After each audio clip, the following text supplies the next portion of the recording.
Kita ke peristiwa mancanegara. Kementerian Luar Negeri Indonesia melaporkan 7 WNI meninggal dunia dalam insiden kebakaran apartemen di Tai Po, Hong Kong. Seluruh korban merupakan pekerja migran dari sektor domestik. Juru bicara Kementerian Luar Negeri menyampaikan selain korban tewas, seorang WNI lainnya mengalami luka dan masih dirawat di rumah sakit terdekat dengan kondisi stabil. Pemerintah membuka posko darurat di Konsulat Jenderal RI di Hong Kong untuk layanan informasi dan penampungan sementara korban terdampak. Konjen juga menerjunkan tim di sekitar lokasi kejadian untuk verifikasi pekerja migran Indonesia. Kementerian Luar Negeri mencatat sebanyak 140 WNI berada di kawasan itu dengan status pekerja domestik.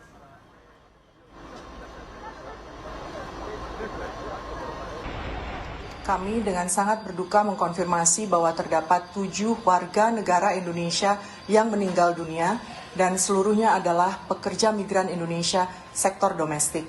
Terdapat 1 orang WNI lainnya yang masih menjalani perawatan dan dalam kondisi yang stabil. Dapat kami sampaikan bahwa di kawasan tersebut tercatat sekitar 140 WNI yang bekerja sebagai pekerja domestik. KJRI Hong Kong telah berhasil mengkonfirmasi kondisi 61 orang, termasuk para korban meninggal. Sementara 79 WNI lainnya masih terus ditelusuri keberadaannya secara intensif. Untuk Anda yang sedang menikmati akhir pekan kali ini, pastikan secangkir kopi gula aren menemani waktu istirahat Anda. Saya Tifal Solesa menutup jumpa kita di Sapa Indonesia Malam, tetap di Kompas TV, independen, terpercaya. Sampai jumpa lagi.